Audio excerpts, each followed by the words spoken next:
వెంకటస్వామి గారి సమకాలికులు వెంకటస్వామి గారు ఉన్నత స్థాయిలో ఉన్నప్పుడు వారు కర్ణాటక రాష్ట్రంలో కాంగ్రెస్ రాజకీయాలలో మంత్రిగా ఉన్నారు.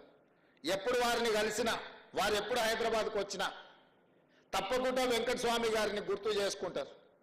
ఆయన చెప్తారు, अरे मैं हमेशा आता था जी हैदराबाद को, कभी भी आए तो चिक्कड़पल्ली जाके उनके घर में मैं खाना खा के वहां से निकलते थे. जब मैं गुलबर्गा जाना है तो भी उनके घर पे जाके उनसे मिलकर మీ వాళ్ళ మీ అన్నదమ్ముల ఎవరో నాకు చాలా సంబంధం कैसा है उन्होंने అంటే నేనన్నా ठीक ठाक है साहब मगर विवेक साहब तो अपने साथ में नहीं है बोल के बोला मैं. अरे ऐसा कैसे तुम बात करो मैं बात कर दूं. अरे వెంకటస్వామి గారి కొడుకు మన మీద కోపం ఎట్లా వస్తుంది, బయట ఎట్లా ఉంటాడు, లా ఉస్కో అని నాకు చెప్పిండు. అప్పుడు నేను వివేక్ అన్నాను, సరోజక్కను పోయి కలిసి వంశీని కలిసి, అయ్యా ఈ కాంగ్రెస్ పార్టీ మీ కుటుంబం మీద కోపం వస్తే బయటకు పోవద్దు, మీరు ఈ కుటుంబంలో ఉండాలి. కాంగ్రెస్ పార్టీ మల్లికార్జున ఖర్గే గారు నాకు చెప్పిండ్రు మీతో మాట్లాడి కాంగ్రెస్ పార్టీకి తీసుకురా అని. మీరు రాండి, ఈ పార్టీలో మనకందరికీ మంచి జరుగుద్ది, ప్రజలకు మేలు జరుగుద్ది, మీకు నాకు మేలు జరిగినా జరగకపోయినా లాభం ఉన్నా లేకపోయినా తెలంగాణ 4 కోట్ల రాష్ట్ర ప్రజలకు మేలు జరుగుతుంది, మీరందరూ కూడా రావాలి అని చెప్పి వాళ్ళందరినీ కాంగ్రెస్ కుటుంబంలో కలిపి మొన్న జరిగిన ఎన్నికలలో అది శాసనసభ కావచ్చు పార్లమెంట్ కావచ్చు అన్నిట్లలో వారికి వచ్చిన అవకాశాలను వారు సద్వినియోగం చేసుకున్నారు. వెంకటస్వామి గారి కుటుంబంనే కాకుండా సమర్థతతో వాళ్ళు నిరూపించుకొని ప్రజాప్రతినిధులుగా ఎన్నికైనరు.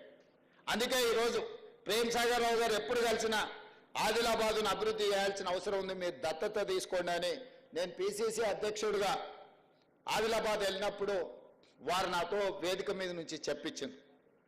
ఈరోజు నేను మీకు స్పష్టంగా ఆదిలాబాద్ జిల్లా పెద్దపల్లి పార్లమెంట్ ప్రాంతానికి సంబంధించిన అభివృద్ధి కార్యక్రమాలకు మొదటి ప్రాధాన్యత ఇవ్వడమే కాకుండా బట్టి విక్రమార్క గారు చెప్పినట్టు ప్రాణహిత చేవెళ్లకు డాక్టర్ బాబాసాహెబ్ అంబేద్కర్ గారి పేరు కూడా వెంకటస్వామి గారి సూచన మేరకు ఆ రోజు పెట్టడం జరిగింది.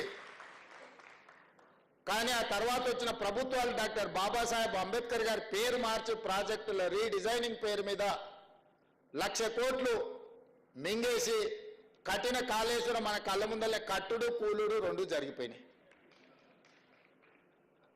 ఒకవేళ ఇప్పుడు ఉంటే కూలిపోయిన దాన్ని ఎత్తిపోయడానికి కూడా మళ్ళీ అదే కాంట్రాక్టర్కు కాంట్రాక్ట్ ఇచ్చి మళ్ళీ 10,000 కోట్లు దిగమింగటోళ్ళు ఇవాళ. అందుకే తుమ్మిడి హెట్టి దగ్గర ఏదైతే ప్రాణహిత చేవెళ్ళ మొదట్లో డిజైన్ చేసిండ్రో తప్పకుండా ప్రాజెక్టును నిర్మాణం చేయడమే కాకుండా ఆదిలాబాద్ జిల్లాకు నీళ్లు ఇచ్చే బాధ్యత కాంగ్రెస్ పార్టీ తీసుకుంటుంది. డాక్టర్ వైఎస్ రాజశేఖర రెడ్డి గారు జలయజ్ఞంలో భాగంగా ప్రారంభించిన ప్రాణహిత చేవెళ్ళ ఆ రోజు వెంకటస్వామి గారి ఆలోచన, వారు ప్రభుత్వాన్ని ఇంతకుముందే బట్టి విక్రమార్క గారు చెప్పినట్టు వారు ఎంతో ఆలోచన చేసి ఆదిలాబాద్కు మేలు జరగాలని ఆ కార్యక్రమం కోసం వారు పట్టుబట్టారు. ఈరోజు ఆ కార్యక్రమాలను కొనసాగించాల్సిన బాధ్యత మన అందరి మీద ఉన్నది. కాబట్టి ఈరోజు మిత్రులారా, పొన్నం ప్రభాకర్ గారు నేను కూడా కుటుంబ సభ్యుల్లో ఒకనే అన్నాడు. అట్లాగినా అన్నామంటే మంత్రి పదవి మరి ఆ కుటుంబానికి ఇచ్చినట్టే అయిపోయింది అనాల్సి వస్తుంది.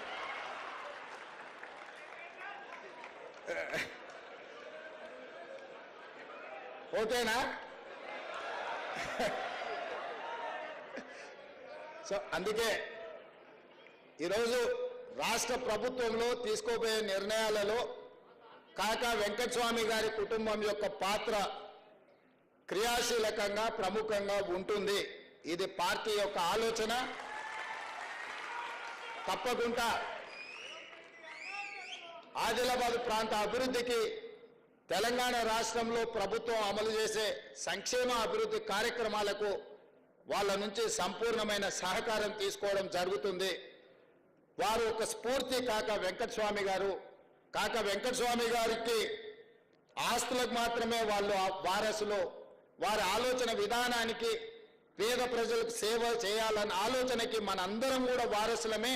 వారి ఆలోచనతోని రాష్ట్ర ప్రభుత్వం నడవాలి అనేది నా ఆకాంక్ష. పేదలకు అండగా నిలబడ్డప్పుడే మన పట్ల ప్రజలు సానుభూతి చూపిస్తారు. అందుకే ఈరోజు నేను స్పష్టంగా మూసి పరివాహక ప్రాంతంలో ఉన్న పేదలకు ఒక మాట ఇవ్వదలుచుకున్నా. మిమ్మల్ని ఎవరిని నిర్వాసితులను చేయము, మిమ్మల్ని అనాథలను చేయము, తప్పకుండా మిమ్మల్ని ఆదుకునే విధంగా మీకు ప్రత్యామ్నాయం ఏర్పాట్లు చేసే బాధ్యత రాష్ట్ర ప్రభుత్వం తీసుకుంటుంది. మూసి రివర్ బెడ్లో ఉన్న కష్టాలలో ఇక్కడికి వచ్చి ఆ మూసి మురికిలో దోమలకు అక్కడుండే కాలుష్యమైన వాతావరణంలో కూడా ఉంటున్నారు, నివసిస్తున్నారు. అంటే నిజంగా వాళ్ళు అత్యంత నిరుపేదలు, ఏ ఆదరణ లేక ఏమి చేయాలో తెలియకనే వాళ్ళు అక్కడ నివసిస్తున్నారు. బఫర్ జోన్లో ఉన్న వాళ్ళు కూడా డబ్బులు ఉన్న వాళ్ళు కాదు, వాళ్ళు పేదవాళ్ళు. అందుకే మూసి రివర్ బెడ్లో ఉన్న వాళ్ళకు కానీ బఫర్ జోన్లో ఉన్న వాళ్ళకు కానీ తప్పకుండా రాష్ట్ర ప్రభుత్వం ప్రత్యామ్నాయం చూపిస్తుంది. పేదలకు నిల్వ నీడనివ్వడానికి ఒక నిర్ణయం తీసుకున్న కాకా వెంకటస్వామి గారి జయంతి సందర్భంగా నేను చెప్పదలుచుకున్నా, మీరు ఎవరైనా రెచ్చగొడితే వారి మాటలు నమ్మకండి.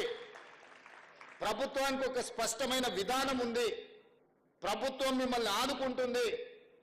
వాళ్ళు వీళ్ళు వచ్చి మాటలు చెప్పిన వాళ్ళు వాళ్ళ ఫామ్ హౌస్లను కాపాడుకోవడానికి మిమ్మల్ని ముసుగుగా రక్షణ కవచంగా వాడుకుంటున్నారు తప్ప మీ ప్రయోజనం కోసం కాదు. ఈరోజు ఆ మాట్లాడే వాళ్ళందరికీ నేను సూచన చేస్తున్నా, ఈ పేదలకు ఏం చేద్దామో సలహా ఇవ్వండి. ఇండ్లు ఇద్దామా, ప్రత్యామ్నాయంగా డబ్బులు ఇద్దామా, ప్రత్యామ్నాయంగా వాళ్ళకి ఏమైనా స్థలాలు ఇండ్ల పట్టాలు ఇద్దామా, లేకపోతే హైదరాబాద్ నగరంలో చాలా ప్రభుత్వ జాగాలు ఉన్నాయి, అక్కడ వీళ్ళకి ఏం ప్రత్యామ్నాయం చేద్దామో మీరు సూచన చేయండి. ఏది మాట్లాడినా ప్రత్యామ్నాయం చెప్పరు, అది మాత్రం చేయొద్దు, వీళ్ళని మాత్రం కదిలియొద్దు. ఎక్కడున్నది అక్కడనే ఉండాలి, ఎట్లున్నది గట్లనే ఉండాలి. చెరువులు, వాగులు, మీకు నాలాలు మూసి ఇవన్నీ మూసుకపోతే నీళ్ళు ఎక్కడికి పోతాయి? ఆ నీళ్ళే ఇప్పుడొచ్చే బుల్డోజర్ కాదు, నీళ్ళు వచ్చే ఆ నీళ్ళే బుల్డోజర్గా మారి మనల్ని ముప్పెట కమ్మేసినప్పుడు ఈ నగరమే మాయమైపోతుంది. 1908లో నిజాం నవాబు ఉన్నప్పుడు వచ్చిన ఉప్పెన వేలాది మంది ప్రాణాలను బలి తీసుకున్నది. అందుకే ఆ రోజుల్లో మోక్షగుండం విశ్వేశ్వరయ్య ఒక గొప్ప ఇంజనీర్గా పెట్టి అనంతగిరి కొండల్లో నుంచి బయలుదేరిన మూసా, ఈసా నదులను ఒడిసి పట్టి ఉస్మాన్ సాగర్, హిమాయత్ సాగర్ ప్రాజెక్టులు కట్టి హైదరాబాదు నగరాన్ని గొలుసుకట్టు చెరువులుగా నిర్మించి ఈ హైదరాబాదు నగరాన్ని కమ్మేస్తున్న వరదల్ని, నీటి ప్రమాదాలను 100 సంవత్సరాల క్రితమే నిజాం గుర్తించి వాటిని నిర్మించింది. తద్వారా హైదరాబాదు నగరం ఒక విశ్వనగరంగా అభివృద్ధి చెందింది. మరి ఇవాళ అట్లాంటి విశ్వనగరంలో చెరువులు, కుంటలు, నాలాలు మూసి మొత్తం మూసుకుపోయి కొంతమంది ధనవంతులు ఆక్రమించుకొని, కొంతమంది పేదవాళ్ళు ఆక్రమించుకొని మూసుకొని పోతే మన బతుకులు పూర్తిగా ఆగమైపోతాయి. ఈ నగరం నీటి ప్రమాదం నుంచి కాపాడాలి, నగరం తాగునీటి సమస్యల నుంచి కాపాడాలి. బెంగళూరు సిటీలో ఈరోజు తాగనీకి నీళ్లు లేవు, నగరమే ఎండిపోయే పరిస్థితి మన ఎండాకాలం చూసిరు. తెలంగాణలో కూడా గోదావరి, కృష్ణ మన కరువు వల్ల ఎండిపోతే తాగునీటి సమస్యను ఉస్మాన్ సాగర్, హిమాయత్ సాగర్, హైదరాబాద్ నగరానికి తాగునీళ్ళు ఇచ్చి ఆదుకున్నది. అందుకే ఈరోజు ఈ వేదిక మీద నుంచి నేను పేదలకు ఒకటే విజ్ఞప్తి చేస్తున్నా, మీ మంచి కోసం ఈ ప్రభుత్వం ఆలోచన చేస్తుంది, బ్రహ్మాండమైన ప్రణాళికలు తీసుకొని వస్తుంది. మూసీలో ఉన్న వాళ్ళు ఎవరు ఆందోళన చెందాల్సిన అవసరం లేదు. చెరువుల్లో, ఎఫ్టీఎల్లో, బఫర్ జోన్లో ఉన్నవాళ్ళు మిమ్మల్ని ఏ రకంగా ఆదుకోవాలనో ప్రభుత్వానికి సూచన చేయండి. ఈరోజు మీ దగ్గరకు వచ్చి కలిసి మీ సానుభూతి పొందాలను, లేకపోతే మిమ్మల్ని అడ్డం పెట్టుకొని వాళ్ళ ఆస్తులను కాపాడుకోవాలనుకుంటున్న వాళ్ళ కుట్రలను మీరు ఆలోచన చేయండి. వాళ్ళని కూర్చోబెట్టి అడగండి. నేను ప్రభుత్వ అధికారులను అక్కడికి పంపిస్తా. అక్కడ ఉన్న ఇల్లున్న వాళ్ళ